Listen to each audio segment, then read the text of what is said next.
Good morning. My name is Frank Mazzagatti. I'm a healthcare attorney at the law firm of Mark Esagori and Associates here in Smithtown, New York.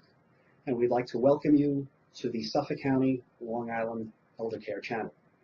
Today we're pleased to have with us Marti Pagartanis, who is an eldercare planner with Transitions Eldercare here in East Setauket, New York in Suffolk County. Welcome, Marti. Thank you, Frank.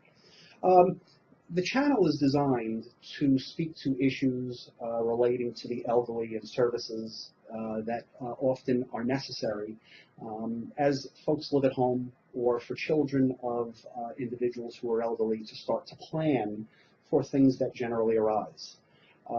Would you tell us what an elder care planner does on a regular basis? An elder care planner basically coordinates care, whether it's home-based or in a facility, generally home-based care, and implements that care. Okay.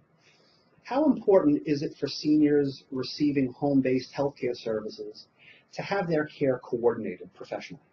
It's very important because they are usually unaware of what services are available and what kind of care they can receive, as are their caregivers and their family members, and it becomes quite an overwhelming task. Is it generally successful that they can do this on their own?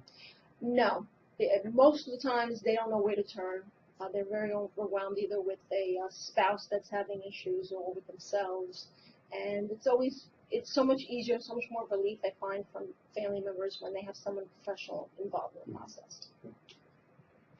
How important is it for the elderly to be involved with activities of daily living? Oh, extremely important. It keeps them independent and living at home.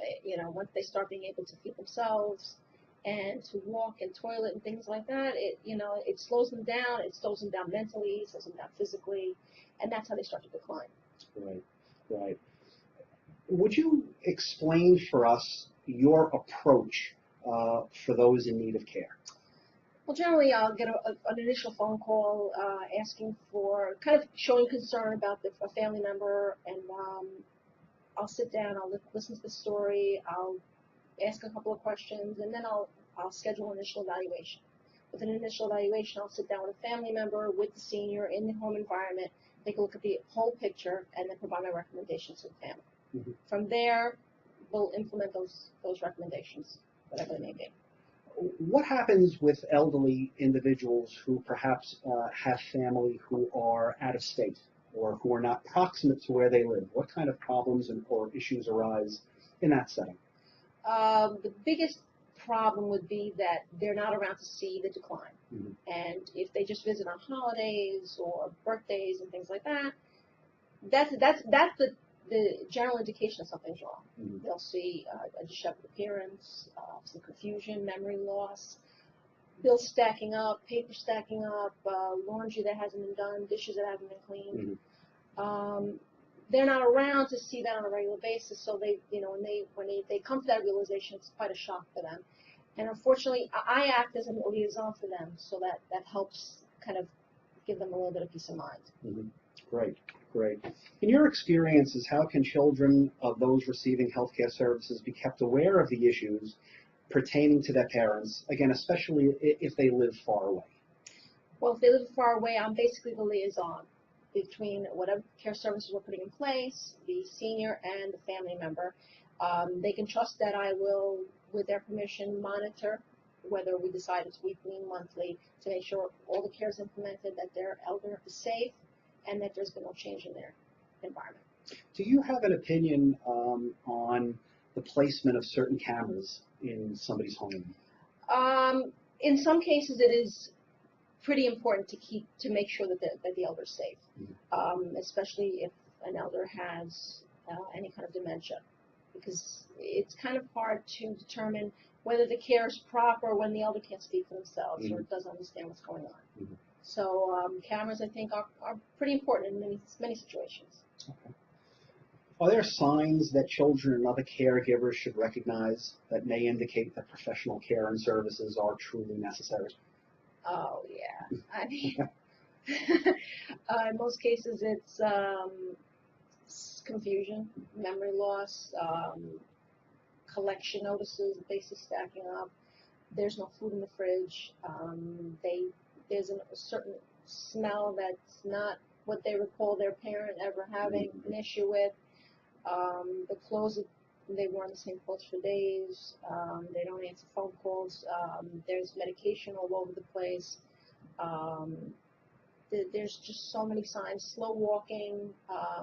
They can't remember something simple like the time of day or what day it is, or names, which is a very big thing. Unfortunately, some people blow it up. They're like, you know what, mom, dad, they're getting old. It's just normal. Right. Unfortunately, some of it's normal and some of it's a sign of something else. Mm-hmm. Okay. What would you suggest children do to prepare for a parent's long-term care needs?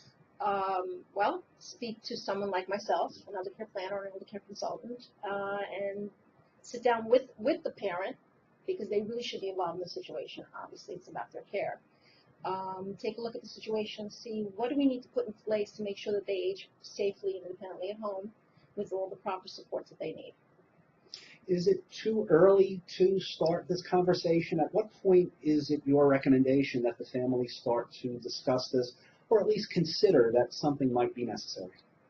When they see their parents slowing down, they don't drive anymore, they need to rely on somebody else to perhaps get their groceries, run errands for them. It's the general slowdown in a person's daily living.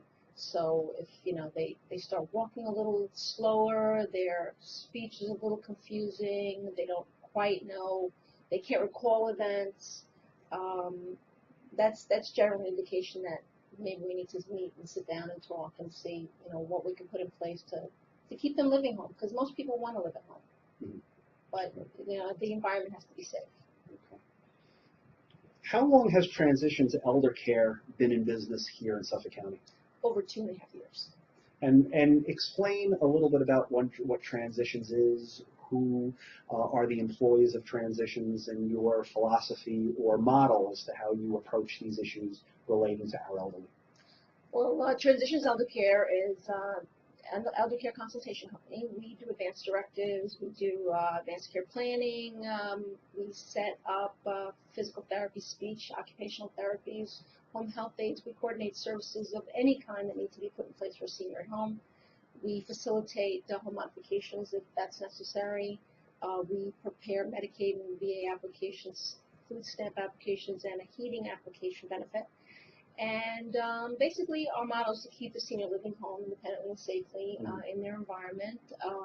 We do everything we can to make that happen. In some situations, that it's not feasible. But for the most part, that is our main motto, is to keep the senior living home independently and safely with supports in place. And it's myself as the eldercare planner. Kathy Pagartanis is our director of senior services. We have some staff members that help us out with projects and phone calls and paperwork. And we found that we made quite a big difference in people's lives. I mean, the families are so relieved when we can come in and put things in place, and they can actually not have to worry that their elder parent is not being taken care of. I guess the assurances and being comfortable that a child may have, that the parent is being cared for, is particularly important. There's some regular mechanism in place that allows them to ensure that mom or dad is receiving medications, and that they're adhering to regular nutritional schedule and toileting and social interaction. I suspect that those are extremely important pieces. Oh, absolutely. And one thing we know is another indication for seniors, they don't eat as much. They forget to eat. They don't feel like cooking. They don't feel like, oh, I'm drinking water. I don't really drink too much water. Dehydration, unfortunately, is a trigger in a lot of cases where help is needed at home. People, you don't realize it, but elders, and because of the medications they take, they need to eat balanced meals and they need to drink plenty of fluids. And I see it every single day. Initially, that's the reason why people call and say, "Oh, mom's not looking so great. She's lost some weight," or "Dad's, something's wrong." And generally, find out they're dehydrated, and it's a simple thing like that will trigger us coming in. And keeping, I guess, hands on the pulse of the weather. For example, particularly hot series of days where perhaps air conditioning isn't being used, or in the deep of the winter time, when it's 10 degrees outside, or and the heat is not in place or not functional. Those are all pieces that cause some disturbances, and hospital emergency departments often attribute these changes in behavior to the dementia, exacerbation of the dementia, or something underlying with brain illness, as opposed to these types of variables. Right. They don't. The thing is, too, seniors are always cold for the most part. So where you and I will be in a room, it'll be a little hot for us. Right. They'll be more on the cold side, so they won't think that, oh, I'm fine. They won't think to put the air conditioning on, because then they get too cold. Right. But unfortunately, their body needs that. It sure does. They just don't know. And the same thing with the heat. The heat, they're more afraid of the heating bill than anything else. Mm-hmm. They worry about the bills a Right. lot. So unfortunately, it has an adverse effect on them. Sure. What forms of payment does Transitions Eldercare accept? Transitions Eldercare accepts cash, check, credit card. Okay. Not any insurances at this point? We do not at this point accept any insurances. Now, how do people contact you at Transitions Eldercare?